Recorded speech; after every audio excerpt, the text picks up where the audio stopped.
Hello students, welcome back to Sociology classes BA part 3rd.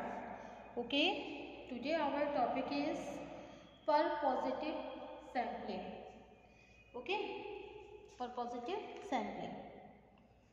जब अध्ययनकर्ता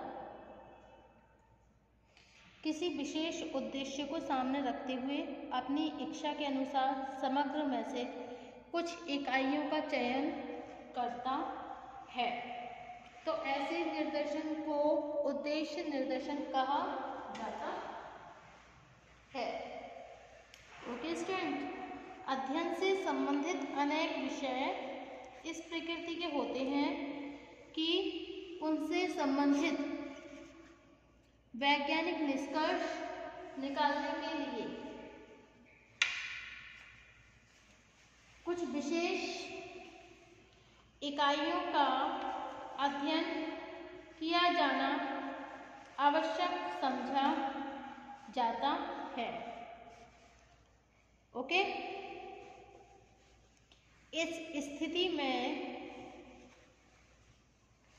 देव निर्देशन अधिक उपयुक्त नहीं होता, बल्कि अध्ययनकर्ता के लिए यह आवश्यक होता है कि वह समग्र की विशेषताओं को ध्यान में रखते हुए आवश्यकतानुसार कुछ प्रतिनिधि इकाइयों का चयन कर ले। इसका तात्पर्य है कि अध्ययनकर्ता किसी विशेष उद्देश्य को सामने रखते हुए अपनी इच्छा के अनुसार समग्र में से कुछ इकाइयों का चयन करता है तो ऐसे निर्देशन को उद्देश्यपूर्ण निर्देशन कहा जाता है। ऐसे निर्देशन को अध्ययनकर्ता के विवेक पर आधारित होने के कारण सविचार निर्देशन भी कहा जाता है। उद्देश्यपूर्ण निर्देशन की प्रकृति को आधारित होने के कारण सविचार निर्देशन भी कहा जाता है।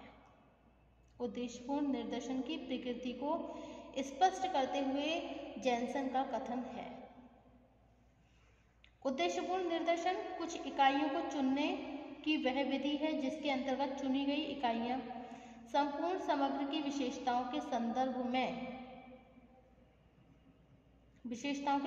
में या फिर विशेषताओं के संबंध में लगभग वही औसत प्रदान करती है जिनकी कुछ सांख्यिकीय जानकारी पहले से ही होती है। लगभग उद्देश्यपूर्ण प्रणाली निर्देशन प्रणाली भी किसी अनुसंधानकर्ता को पूरी स्वतंत्रता प्रदान नहीं करती, बल्कि इसके अंतर्गत अध्ययनकर्ता के लिए आवश्यक होता है कि सर्वप्रथम वह समग्र की सभी इकाइयों के बारे में व्यापक ज्ञान प्राप्त करे और इसके पश्चात जो इकाइयां समग्र की विशेषताओं का सही प्रतिनिधित्व करती हों उनका निर्देशन के लिए चुनाव कर ले। अनेक सामाजिक अध्ययनों में उद्देश्यपूर्ण निर्देशन का प्रयोग करना अत्यधिक आवश्यक होता है।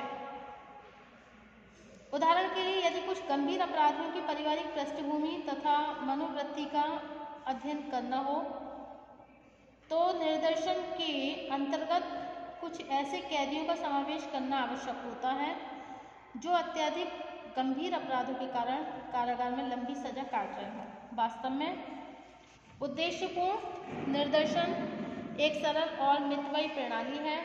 अध्ययनकर्ता यदि पूर्णतः पक्षपात रहित हो तो उद्देश्यपूर्ण निर्देशन के द्वारा वह कहीं अधिक प्रतिनिधि इकाइयों का चयन कर सकता है। साथ ही यह प्रणाली बहुत लोचपूर्ण होती है क्योंकि आवश्यकता और परिस्थिति के अनुसार निर्देशन में सम्मिलित इकाइयों में अल्प परिवर्तन भी किया जा सकता है। इन लाभों के पश्चात भी उद्देश्यपूर्ण निर्देशन को साधारणतया एक दोषपूर्ण प्रणाली समझा जाता है। इसका कारण यह है कि व्यवहार में किसी अध्ययन का इतना ईमानदार होना कठिन होता है कि निर्देशन के द्वारा चुनाव की पूरी स्वतंत्रता होने के बाद भी वह अपने को और कठिनाइयों की अपने को एक दोषपूर्ण प्रणाली समझे।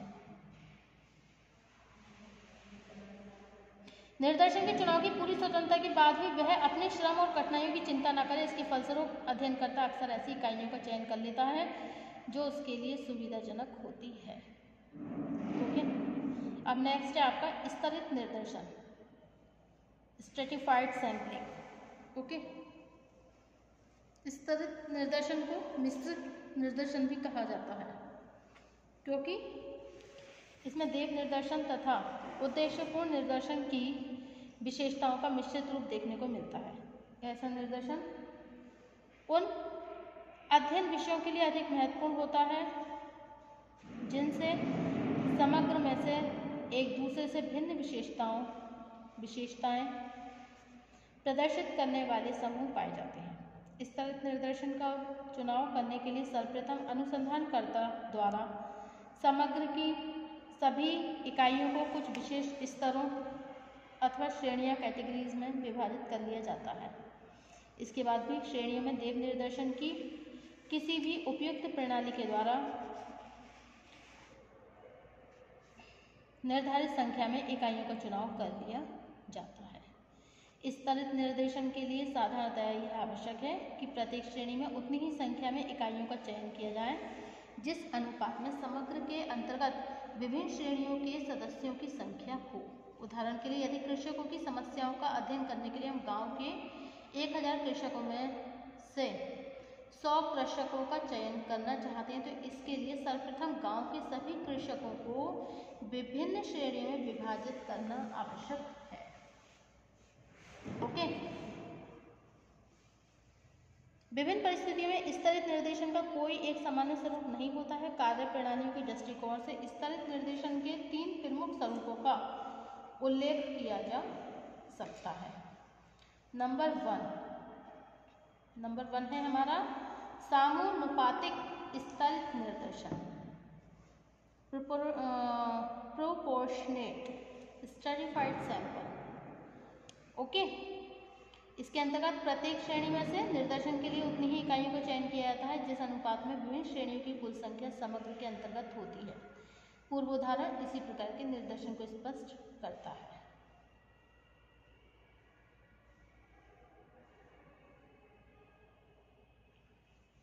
नेक्स्ट है आपका असमानुपातिक स्तरित निर्देशन, डिस्प्रोपोर्शनेट स्ट्रेटिफाइड सैंपल। इस प्रविधि के अनुसार विभिन्न श्रेणियों में से चुनी जाने वाली इकाइयों की संख्या समान होती है। इस बात का ध्यान नहीं रखा जाता कि संपूर्ण समग्र में विभिन्न श्रेणियों के अंतर्गत इकाइयां एक दूसरे की तुलना में कम हैं अथवा अधिक। अब नेक्स्ट है आपका भार युक्त स्तरित निर्देशन, वेटेड स्ट्रेटिफाइड सैंपल। ओके, यह वे प्रविधि है जिसके द्वारा समग्र से संबंधित सभी श्रेणियों से चुनी जाने वाली इकाइयों की संख्या समान होती है। ओके,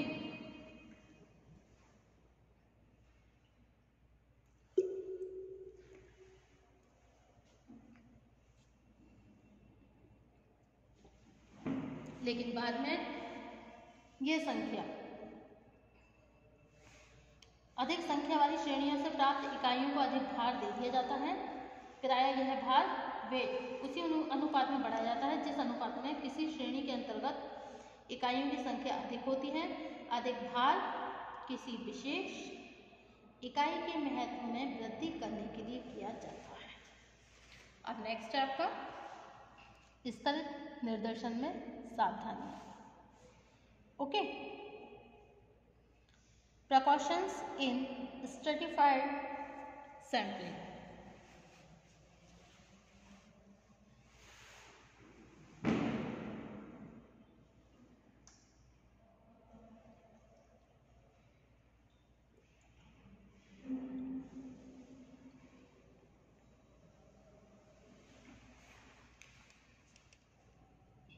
इस प्रविधि के द्वारा निर्देशन का चुनाव करने के लिए कुछ विशेष सावधानियों को ध्यान में रखना आवश्यक होता है। नंबर 1, सर्वप्रथम समग्र के बारे में अनुसंधानकर्ता को पर्याप्त ज्ञान होना आवश्यक है जिससे यह ज्ञात किया जा सके कि समग्र की विभिन्न इकाइयों में से कौन कौन सी विशेषताएं आधारभूत विशेषताएं हैं। नंबर 2, स्तरित निर्देशन के लिए संपूर्ण समग्र को अनेक वर्गों अथवा श्रेणियों में विभाजित करने का कार्य बहुत सावधानी पूर्वक किया जाना चाहिए। नंबर 3, वर्गों तथा श्रेणियों का निर्माण ऐच्छिक न होकर वैज्ञानिक और स्पष्ट आधारों पर करना आवश्यक होता है। ओके। और नंबर 3 है, वर्गों तथा श्रेणियों का निर्माण ऐच्छिक न होकर वैज्ञानिक और स्पष्ट आधारों पर करना आवश्यक होता है। नंबर 4 है आपका, विभिन्न श्रेणियों का निर्माण इस प्रकार करना चाहिए कि प्रत्येक श्रेणी के अंतर्गत आने वाली सभी इकाइयों की विशेषताएं एक दूसरे के लगभग समान हो। नंबर 5, समग्र को जिन अनेक श्रेणियों में विभाजित किया जाए उनमें से प्रत्येक श्रेणी में इतनी इकाइयों का समावेश अवश्य होना चाहिए कि उनमें से देव निर्देशन प्रणाली के द्वारा समुचित इकाइयों का चयन किया जा सके। ओके। अब नेक्स्ट है आपका स्तरित निर्देशन के गुण, मेरिट्स ऑफ स्ट्रेटिफाइड सेंटर। देव निर्देशन के समान सामाजिक अध्ययनों के लिए स्तरित निर्देशन भी अत्यधिक महत्वपूर्ण प्रणाली है। इसका कारण इस निर्देशन से संबंधित कुछ विशेष लाभ अथवा गुण है। नंबर 1, सर्वप्रथम यह प्रविधि देव निर्देशन के दोषों की पूरक है। इसका तात्पर्य है कि स्तरित निर्देशन में किसी विशेष वर्ग की विशेषताओं का प्रतिनिधित्व करने वाली इकाइयों के छूट जाने का डर नहीं रहता है। ओके।